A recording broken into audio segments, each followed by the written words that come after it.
waxaan malaya caawa inaad haddaa qosli weydaan dee maaragtay qoladii naadigu inagu xanaaqayaan sababta xafladan qiimaha iyo qaalaha leh ay isku soo dabalhireen waa inay maaragtay halkii reexamarka ee maaragtay waxaa la yidhi maaragtay badankii la cuno wadbodkiisaas leeyahay ya ay ku mahmaahan marka waxa weeye waa inaan caawa halka kaga sii dayno wada marka hore waxaan u mahadnaqayaa panelka halkan la fadhiya oo runtii shaksi ahaan aniga roob walaliga haddaan ka hadallo maxamed rashiid sheekh xasan aqoonyaha weyna oo waxaan ka maqlay berigii igu horreysaan maqal magaciisa idaacad cajilad b b c da ka sameeyey oo samari ahay oo dhaqanka iyo kaga hadlayay waxaan ka xasuustaa ereygiisii ahaa waxaan ahay maxamed rashiid sheekh xasan booba yuusuf tacaale xiriir baan lahayn qoto dheer ilaa markii boggiisii bilaabayay timacde ilaa iyo markaan deganaa kenya noo iman jiray markaa isagana maaragtay waa dadkii runtii aan odhan karo waan kaga dayday isagii maxamed rashiid sheekh xasan labadoodaba xagga qoraannimada in wax la qoro abwaanka weyn hadraawi isaga waxa weeyaan waxaan malanayaa malaha wax kastuu yidhi meel bay noogu qoran yihiin oo waxaan malanayaa malaha wiigii haddaanan mar ama akhriin wuxuu maanse uu leeyahay ama cajilad ku duuban isaga malaha maaragtay wiiggaasi waxbaaba qaldaba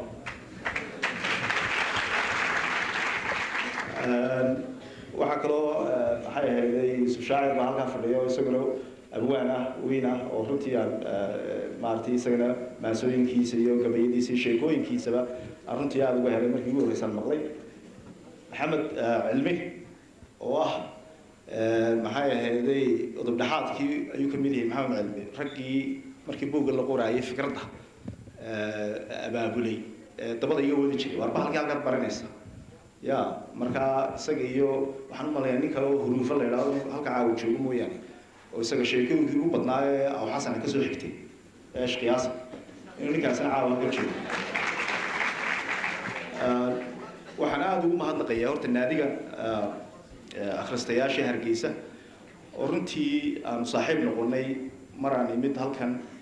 2008 oo runtii markii aan habeen la casheeyey qudhowdu dhiirigelin igu siiyey markaa fikradda buuggu iyadoo aan dhexda kaga jiro marka waxaa kaloo jirta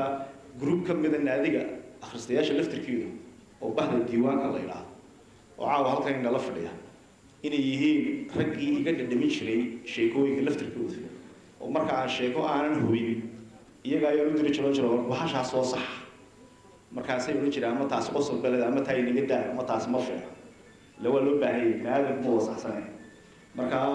nimankaasa iyaga laftirkooda halka fadhiya markaa naadiga ciyaar ha u qaadan waxay ku leeyihiin maaragtay qorshe weyn bay ku leeyihiin buugga laftirkiisa waxaa iyaduna halka fadhida faadimo saciid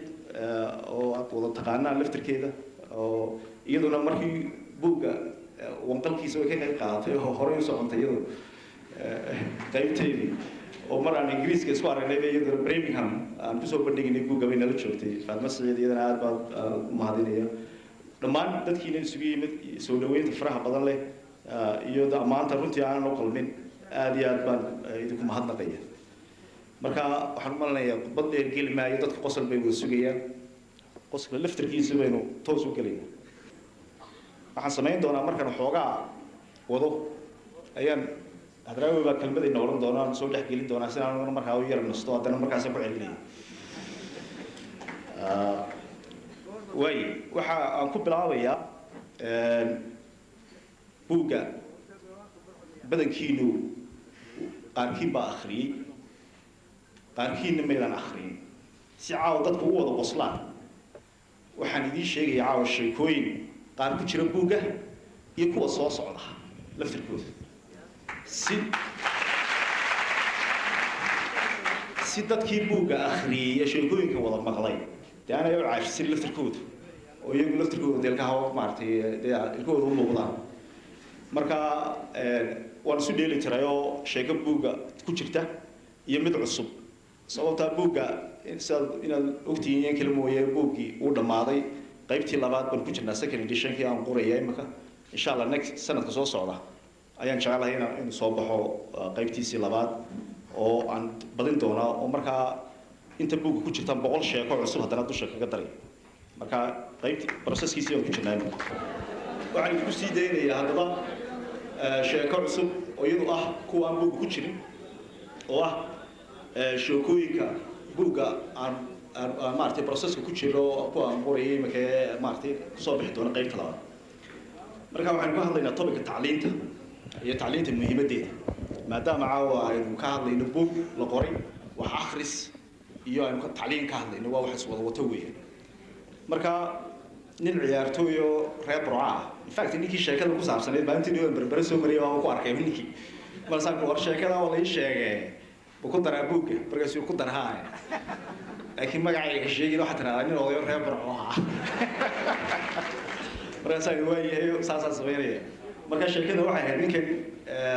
ayaa isagoo nin yar oo markaa kalaaska saddexaad kalaaska afraad ayaa gabadh jaarkooda ay ku oranaysaa waraaq ii qor marka gabadhu way ka weyntahay oo iyadoo nin bay u mehersantay oo maartay ninkeedii dibadda ku maqay markaas ku tir waraaq ii qor ingiriisi ah markaas uu oran kari waayay ingiriisi wax kuma qori karay dadkii hore muhiimadda u ahayd qofku inuu yiraahdo waxaas ma garanay abti wax ceeb oo kaleeto ayuu arkay markaas uu yiri may way ana ku qoray gabadhi baa tiri way waraaqdii qor way soo fadhiisteen saytir waxa tiraahdaa dawaan iska ladano wallahi wax walba way fiican yihiin markaas ayuu qoraa good full stop ya ila isagoo ingiriis badan dama garanayo waa kalaaska saxaaka ayuu ku jiray markaas ayuu wallahi dee roobna uu daayo waan iska fiicannahay asuu rain full stop markaas ayuu warqadaada wallahi waan helayo baardi aad baan u wanaagsanay laakin full stop markaas ayuu markii wallahi arrimi jacaylkeenu meel wanaagsan bay marayaan oo waan ku xiisay love full stop ninkii baa warqadda u tagtaayo markaas uu yaabayo markaas waraaq kala soo daray suulinaya baas wax ku qorta mar cid kala doono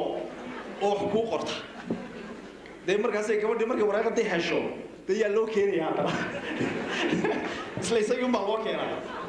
isagoo markaas uu sheekay sameeyo wallahi nin gabadh waa iska fiican oo shaqada bariyahan ugu badatay oo dalkaas uu been ku sheegay hadda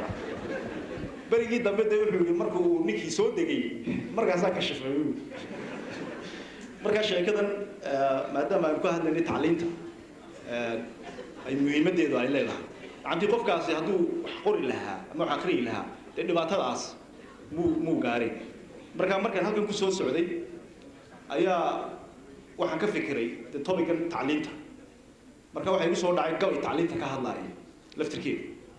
marka gabayga oo dhan caaw ma doonayaan si wada daay laakiin dhowr tidc baa ka soo qaadan doona si muhiimadeeda aan u yara fahmay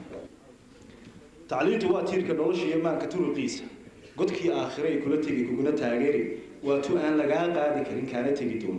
qof wuxuu ku taaga dheeryahay turuna kuu sheegay maalinta tacliin iyo akhrisku uga soo toosin kol haday tahay tii diinta iyo tiirka dhaqankeena ama tu lagu shaqaystiyo tacab reer taladooda tacliin way tusqaada haday toobad leedahay تعدي ضد ومجلسية تربى شيء تعالي هاي شيء توبدي سريع وتقوليه إنك سلوك تبدي غير عطية فاك تربيسة إنك سلوك تجري لو طعمه وتربى كوهين تروح هدول اللي هي طبيعي حالا إن التعليم ده ويساني كاس وهري تجي لما تأتي تعليم ماشي تعب وجالسين إنه تي لا هي بدأ تروح كرهبانا وطلبة وفرية ولا لونا تاجي هاي شيء وحان ترى راحين أول ترين ما أنت أنا لتوين التعليم كوبا صوت يرسل dhaqaale lagu soo tabciyo shilin ma aantiisan tabaalihi adduunkana ku tabcaanay qofkii uga tawaabay cilmiyo tirana meel beegsan noloshuna teelo uma dhigo waa si gooniye talaabada waxaan caawiyay tabar ku taageer in loo tafaxayto duruustiyo tabaruc meel in loo tafaxayto caruurta iyo tacab tacliineed